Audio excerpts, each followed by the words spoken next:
Hello everyone, তোমরা সবাই কেমন আছো? আশা করি বেশ ভালো আছো। তো অনেক দিন পর মাসির বাড়ি গিয়েছি, তো ব্লগটা আমি সেখান থেকে স্টার্ট করেছি। আর ওর বাবা তো পুরো রাগ হয়ে গেছে যাবো বলে, কারণ আমাদের ছাড়া থাকতে পারে না। তো তারপর রাতে এখানে মাসি ওরা কীর্তন করছিল। আমার বাবান দেখো কি খুশি, মানে এরকম জমজমাট এরকম পরিবেশ ওর মানে খুবই পছন্দ। দেখো বাচ্চারা তো মানে এরকমই থাকে, বাচ্চাদের যেভাবে রাখবে মানে ওদের মানে গান বাজনা ওরকম বেশি দেখো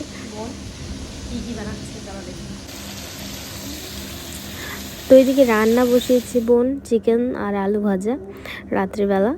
তো দেখো কি সুন্দর রান্না করছে, চিকেন কষা আর আলু ভাজা। তো আমরা আবার বেশি তরকারি পছন্দ লাগে না, চিকেন হলে হয়ে গেল, আলু ভাজা বাস। আর এদিকে দেখো মাসির পিঠে চড়েছে বাবান, একদম পিঠে কোলে কোলে ঘুরছে। যাই হোক, এই বাড়িতে আমি 3 বছর মতো ছিলাম, তার জন্য আমার ভালো লাগে যেতে। যে মা নেই বাবা নেই তো কী হয়েছে, মাসির বাড়ি দাদার বাড়ি যাই, আমার যেহেতু আমি এইদিকে মানুষ হয়েছি।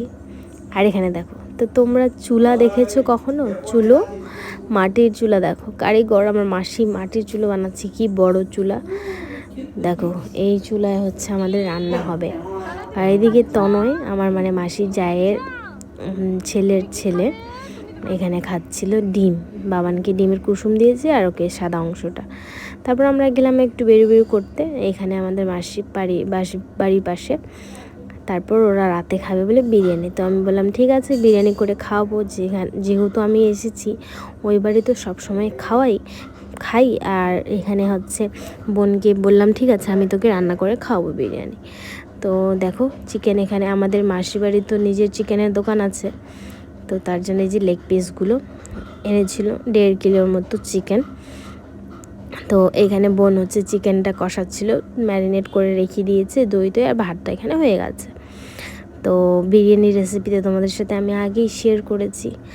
আর তো ওরা বললো বিরিয়ানি খাবে। আর এইখানে আমরা ইনস্ট্যান্ট গোলাপ জল বানাচ্ছি ভাই, গোলাপ ফুল তুলে এখানে গরম জলে ফুটিয়ে নিয়ে গোলাপ জল বানাচ্ছি। আমাদের গোলাপ জল কেনার টাকা নেই। তো যাই হোক, বেশি কিছু মানে আমাদের সামগ্রী নেই, যেগুলো আছে সেগুলো দিয়েছি, বেরেস্তা করা আছে। তো এখানে আমি মানে সব কিছু সাজিয়ে নিচ্ছিলাম।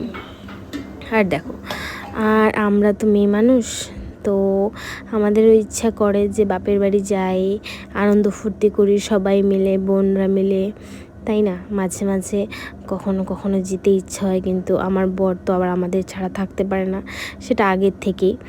তো যাই হোক, অবশেষে লাস্টে আমাদের যেতে দিল, কিন্তু কি করব, এত মানে জোর জবরদস্তি করে বলল যে 2 দিন থাকো তারপরে চলে আসো। আবার পছন্দ করে না, মানে ওর বাড়িতে নাকি ফাঁকা ফাঁকা লাগে আমরা না থাকলে, বাবা আর আমি।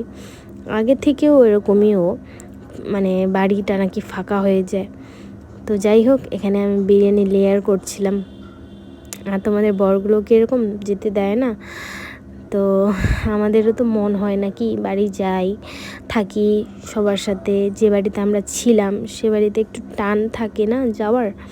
তো এখানে দেখো গরম মশলা দিয়ে এখানে আমি গোলাপ জলটা ইনস্ট্যান্ট বানিয়েছি। তারপর দেখো এখানে দমে বসিয়ে দিয়েছি বিরিয়ানি, আর আমি শুধু দেখিয়ে দিয়েছি, বোনরা নিজেই করেছে। তারপর এখানে ভাতটা আর কি হয়ে গেছে, দমে বসিয়েছিলাম।